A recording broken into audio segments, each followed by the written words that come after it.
Imaginez-vous avoir créé votre propre bot de trading qui vous génère tous les mois 5%, 10%, voire 20%, le tout 24 heures sur 24, 7 jours sur 7, pendant que par exemple vous vous la coulez douce aux Bahamas si vous aimez le chaud, ou pourquoi pas en Alaska si vous préférez le froid. On est d'accord, c'est le rêve. Aujourd'hui, nous allons donc découvrir la méthodologie à adopter pour tout simplement suivre ce rêve. Je vous le dis d'ores et avant, sans vouloir briser tous vos désespoirs, mais cela va vous demander beaucoup de travail et beaucoup de travail dans le temps. C'est-à-dire que si vous comptiez travailler peut-être pendant 1 à 2 mois pour créer votre premier bot de trading et tout simplement ensuite aller suivre votre rêve avec les pieds dans le sable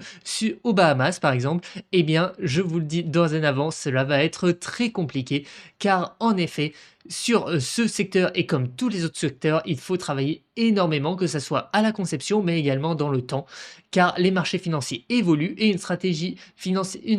de trading automatisée qui est viable à un moment T n'est pas forcément viable au moment T plus 1, c'est-à-dire par exemple le lendemain ou dans un mois ou dans un an. La première question à laquelle il faut répondre, c'est quelles sont les compétences nécessaires pour créer votre propre bot de trading. Pour cela, il existe 3 compétences essentielles à la création d'une stratégie de trading automatisée. Ces 3 compétences sont la programmation, les statistiques et la finance. La première de ces compétences est donc la programmation. En effet, pour créer une stratégie de trading automatisée, dans le nom, il y a justement la partie automatisée. Il vous faudra donc connaître un minimum de programmation ou tout simplement d'automatisation, mais plus vous allez vouloir pousser le sujet, par exemple en faisant de la recherche de paramètres automatisés, plus vous allez avoir besoin de notions de programmation poussées et donc il est essentiel d'avoir des bases et peu à peu tout simplement pouvoir améliorer ces bases en fonction des besoins. La deuxième compétence nécessaire, c'est les compétences en finance. En effet, encore une fois, dans stratégie de trading automatisé, il y a le mot trading. Et pour pouvoir faire du trading, il faut un minimum de connaissances financières, de savoir en général comment marchent les marchés financiers, avec par exemple savoir comment marche un carnet d'ordre, si on traite sur les dérivés, comprendre ce qui se passe derrière les dérivés, donc c'est derrière ce qu'on appelle les futurs, les funding rates, etc. C'est toutes ces notions sur lesquelles il faut vraiment comprendre tout simplement comment cela marche pour vraiment maîtriser toute la chaîne de votre stratégie de trading en passant justement par l'exécution, c'est-à-dire comment votre stratégie va placer ses ordres, etc. En passant sur toute la partie frais qu'il est indispensable de connaître, c'est-à-dire que quand vous allez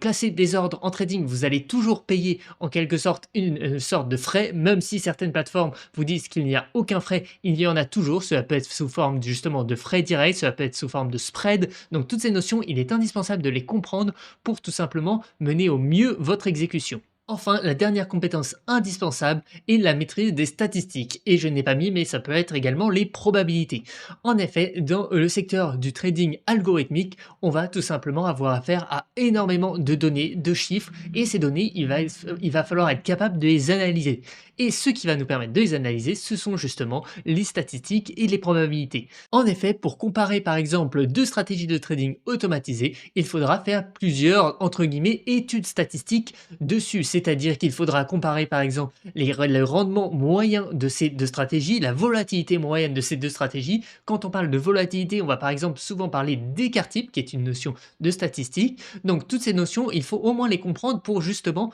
être capable derrière de faire nos choix les plus éclairés possibles, par exemple entre deux stratégies, remarquer quand est-ce qu'une stratégie est performante et quand est-ce qu'elle n'est pas. Bien sûr, toutes ces informations, vous pouvez les avoir lorsque vous allez faire des recherches approfondies, à vue d'œil, etc. Mais si vous avez un petit bagage statistique qui va vous permettre justement de réaliser toutes ces informations, de réaliser tous ces calculs de manière automatisée et, et de pouvoir vous ressortir derrière justement un reporting en quelque sorte qui va être capable de vous dire par exemple ah ben, cette stratégie a un meilleur rendement risk-reward que cette stratégie car elle a peut-être des rendements un peu plus faibles mais la volatilité est elle beaucoup plus faible que la stratégie B qui a des rendements un peu plus importants mais une volatilité elle plus importante. Donc tout ça c'est des éléments vraiment essentiels. Une question que vous vous posez peut-être maintenant, c'est est-il nécessaire d'avoir un master dans ces 3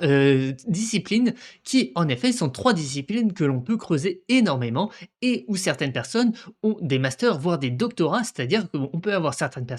personne qui justement étudie la finance pendant peut-être 8 ans, le temps d'un doctorat, ou que ça soit également la statistique, les probabilités, les mathématiques, ou encore l'aspect plutôt programmation avec notamment tout l'aspect sciences de la donnée ou data science en anglais. Eh bien, la réponse est tout simplement non. Et d'ailleurs, pratiquement aucun individu sur Terre a à la fois un master en statistique, à la fois un master en programmation et à la fois un master en finance. En effet, ces trois disciplines sont des disciplines qui sont justement le socle de la création d'une stratégie de trading automatisée et sur lequel il faudra bien sûr par contre avoir des bases. C'est-à-dire que vous n'avez pas besoin d'un master dans ces trois disciplines, mais vous avez besoin d'acquérir les bases dans ces trois disciplines si vous voulez réussir dans le secteur du trading algorithmique. Si vous souhaitez toujours vous lancer dans le secteur du trading algorithmique, et j'espère à ce que je vous ai dit avant ne vous aura pas dégoûté, eh bien la question suivante est comment acquérir ces bases. En effet, je veux avoir des bases en statistique, en programmation, en finance, je n'en ai peut-être pas actuellement, comment faire pour les acquérir? Il faut être bien conscient d'une chose, c'est que ça va prendre du temps, mais j'espère que ça sera potentiellement une partie de plaisir, car en effet, c'est des disciplines qui peuvent être très intéressantes, sur lesquelles on peut avoir une vraie perspective d'évolution, et en dehors des projets personnels, peuvent même vous amener à peut-être travailler dans ces secteurs, car c'est des compétences qui sont très recherchées. En effet, quand vous avez des compétences, même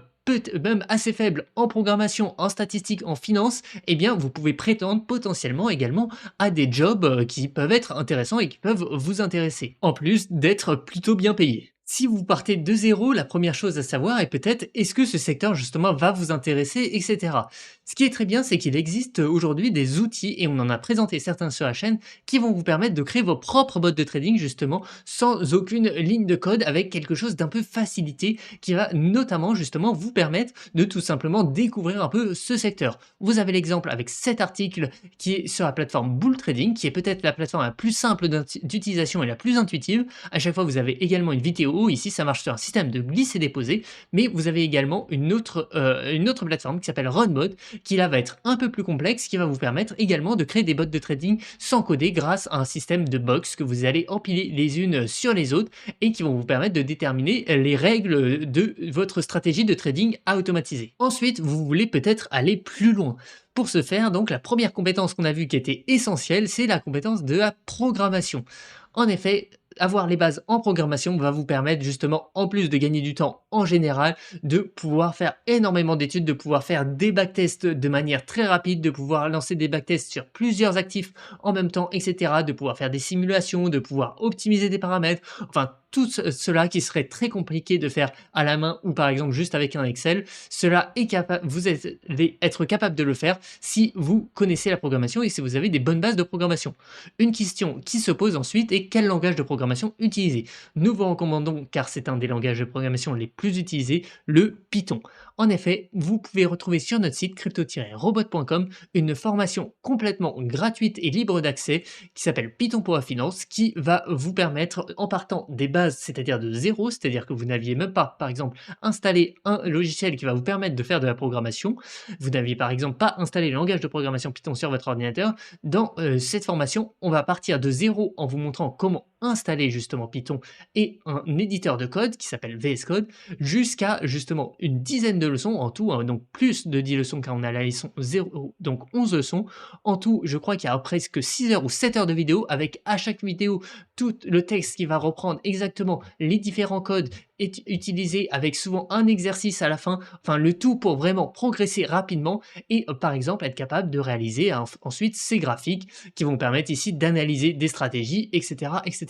Si ensuite vous souhaitez aller vers un niveau un peu plus avancé, ce que je recommande de faire et ce que je recommanderais toujours de faire en programmation, c'est qu'il va falloir mettre ce qu'on appelle les mains dans le cambouis. En effet, il va falloir tout simplement vous lancer, créer vos propres programmes, et la programmation marche comme ça, par une itération d'essais et d'erreurs qui va vous permettre justement d'augmenter votre niveau, de savoir par exemple justement faire une opération, de pouvoir faire 3 plus 3 par exemple, puis ensuite justement de pouvoir simuler une stratégie, puis ensuite de pouvoir simuler plusieurs stratégies en même temps, puis pouvoir ensuite d'optimiser des paramètres. Tout ça, ça va être justement une longue lignée qui va vous permettre ici d'acquérir ces compétences de programmation au fur et à mesure en fonction de projets qui vous plaisent. Le projet peut être par exemple, je veux créer un bot de trading rentable stable sur Bitget, eh bien, je vais tout simplement partir de zéro, commencer à faire de la petite programmation pour avoir un minimum de base, puis ensuite commencer à faire la programmation sur lequel je vais d'abord réaliser un backtest, puis je vais essayer de passer un ordre via API directement à Bitget, etc., etc. Donc tout ça, c'est un projet qui peut grandement vous permettre, en fait, tout simplement d'acquérir ces compétences en autodidacte, en quelque sorte, de programmation qui seront essentielles pour votre réussite. La prochaine connaissance à acquérir est la finance. Pour ce faire, ici, ce que je vais vous recommander, c'est tout simplement d'être curieux et encore une fois, pareil, de mettre les mains dans le cambouis et de tout simplement faire les choses. C'est-à-dire que la finance, je ne vous recommanderais pas spécialement, par exemple, d'acheter une formation ou de suivre une formation complète sur tous les secteurs de la finance, car la finance est très très large et ce qui va nous intéresser ici pour créer une stratégie de trading automatisée n'est pas forcément la même chose que quelqu'un qui souhaite travailler dans le secteur bancaire ou des choses comme ça, qui va avoir beaucoup plus peut-être de questions sur la régulation. Enfin, la finance est un secteur très large sur lequel vraiment vous pouvez faire énormément de formations possibles, mais ce que je vous recommande, c'est tout simplement d'être curieux. Vous avez sur notre chaîne YouTube, n'oubliez pas de vous abonner si ce n'est pas déjà fait sur la chaîne YouTube de CryptoRobot, c'est le meilleur moyen de nous soutenir. Pour en revenir sur la chaîne YouTube, vous avez plein de vidéos également sur, par exemple, comment marche un order book. C'est une compétence essentielle, il faut absolument comprendre comment fonctionne un order book pour pouvoir tout simplement faire justement de la finance et pourquoi pas des stratégies de trading automatisées. Il faut savoir ce qu'est un spread, tout ça, vous avez des vidéos sur notre chaîne qui existent et sur d'autres chaînes. Encore une fois, vous avez des centaines de ressources sur internet, mais encore là-dessus, vraiment la compétence clé pour moi, si vous voulez justement apprendre certaines compétences dans le secteur de la finance, c'est tout simplement la curiosité qui va vous permettre ici d'aller comprendre certains, on va dire, comment marchent tout simplement justement les différents secteurs financiers, justement des notions les plus simples qui sont qu'est-ce qu'est un ordre par exemple, qu'est-ce qu'est un ordre d'achat, un ordre de vente, à des notions peut-être un peu plus complexes, qu'est-ce qu'est un ordre maker, qu'est-ce qu'est un ordre taker, qu'est-ce que le spread, qu'est-ce qu'un order book, tout ça c'est des notions qu'il faut absolument comprendre et prendre en compte dans justement la création de vos stratégies de trading automatisées. Enfin, la dernière compétence, les statistiques et les probabilités. En effet, c'est des compétences que l'on traite un peu moins souvent en direct sur la chaîne, mais c'est toujours un concept sous-jacent. En effet, lorsqu'on va par exemple parler de corrélation, eh bien on va parler de statistiques. Et c'est très important de justement savoir, lorsqu'on parle de corrélation, qu'est-ce que cela signifie, etc. Donc tout ça, c'est vraiment des informations sur lesquelles, encore une fois, la curiosité sera votre meilleur ami. Vous pouvez tout simplement faire un peu au fil de l'eau en fonction de justement vos appétences, par exemple en mathématiques. Si vous avez déjà des bonnes compétences, c'est pas peut-être pas nécessaire d'aller en chercher d'autres, peut-être aller chercher vraiment plus du côté statistique. N'hésitez pas à trouver des exercices statistiques justement de niveau, on va dire, lycée en général, qui peuvent permettre déjà d'avoir des bonnes bases sur des lois de probabilité, comme la loi normale, qui est une loi énormément utilisée en finance. Également, comme je vous l'ai dit, c'est un sujet que l'on ne traite pas explicitement en général dans nos contenus, mais qu'on traite toujours un peu en second plan. On peut retrouver ici par exemple la formation 7 de la formation Python pour la finance, où on traite notamment beaucoup justement le concept de corrélation, de justement de rendement, d'écart type, etc. Tout ça, c'est des informations qui sont clés justement pour pouvoir comprendre comment calculer ici par exemple ces graphiques qui sont des graphiques justement de rendement par rapport à la volatilité. Et ça va vous permettre vraiment tout simplement d'envisager au mieux justement le trading algorithmique en ayant la capacité d'analyse de justement pouvoir savoir quelle stratégie fonctionne la mieux, pourquoi cette stratégie fonctionne mieux que celle-ci et dans quel cadre cette stratégie fonctionne. Est-ce qu'elle fonctionne mieux lorsqu'on est dans une tendance, lorsqu'on est justement plutôt dans une période baissière, etc. Tout ça, c'est des informations que vous pouvez avoir et qu'il va falloir essayer d'extraire le plus possible grâce aux statistiques. Et encore une fois, là-dessus, c'est un travail de long cours, c'est-à-dire que vous allez par exemple avoir à faire dans vos exemples, justement dans vos projets personnels ou professionnels, eh bien, si j'ai deux stratégies de trading, justement, est-ce que ces deux stratégies de trading sont viables ensemble? C'est-à-dire que, est-ce qu'elles sont très corrélées? Deux stratégies corrélées voudrait dire que si lorsqu'on a une stratégie A qui gagne de l'argent, la stratégie B gagne de l'argent également. Donc là, dans ce cas-là, tout va bien. Mais quand la stratégie A perd de l'argent, et bien souvent la stratégie B va perdre de l'argent également. Et ça, c'est un peu plus embêtant. Et par exemple, lorsque vous allez vous retrouver face à ce cas, il faudra bien évidemment Encore une fois, je le répète, être curieux, c'est-à-dire aller chercher ce qui est, justement, toutes ces notions statistiques, comment les calculer, quelles sont leurs formules, qu'est-ce qui est derrière. Là-dessus, c'est vraiment très important d'être curieux, donc de découvrir, par exemple, ce qu'est l'écart type, ce qu'est la corrélation. Tout ça, c'est des informations qui vont vous faire gagner énormément de temps par la suite et de capacité d'analyse pour tout simplement créer vos propres stratégies de trading. Il est important de reconnaître que chaque personne aura ses propres affinités envers ces 3 secteurs qui sont la programmation, les statistiques et la finance. En effet, il est possible que vous ayez plus d'affinités vers, par exemple, la programmation, vers les statistiques ou peut-être 2 de ces 3 secteurs. Ça va être assez rare d'avoir des grosses affinités, des grosses connaissances de base envers ces 3 secteurs. Comme je vous l'ai dit, très peu de personnes, voire aucune, n'a par exemple un master dans ces 3 secteurs, mais tout simplement, ça va être également votre force. C'est-à-dire que si vous aviez un peu plus d'affinité, par exemple, avec la programmation, eh bien, vous allez souvent être dans la recherche continuelle, justement, de développer et d'optimiser votre programme, ce qui va être, par exemple, justement, d'optimiser au mieux vos paramètres. Si vous avez un peu plus de connaissances en finance, eh bien, vous allez être capable, justement, de déceler des stratégies qui sont basées sur les carnets d'ordre, sur, justement, les ratios de liquidation, etc., ou des indicateurs techniques assez complexes qui ne sont pas accessibles à tout public, justement, car assez complexes. Enfin, il est également possible que vous soyez très à l'aise avec les statistiques et que vous soyez capable de réaliser justement en quelques minutes des arbitrages entre cette stratégie ou cet asset est plus qualitatif que cet asset, car tout simplement, justement, vis-à-vis de leur rendement par rapport à leur volatilité, vis-à-vis de la corrélation avec un autre actif, etc., vous allez être capable justement de trouver tout simplement ce qu'on appelle votre edge, c'est-à-dire tout simplement votre force sur le marché et votre avantage sur le marché, votre avantage compétitif par rapport aux autres personnes. Et n'oubliez pas également que le succès dans la création de stratégies de trading automatisées ne dépend pas que de vos compétences académiques, mais de tout simplement comment vous allez les utiliser et comment également vous allez cultiver, comme je vous l'ai dit, votre curiosité, votre envie d'apprendre et votre envie de faire. C'est ça qui va déterminer vraiment si vous allez être capable de créer une stratégie de trading automatisée rentable ou non.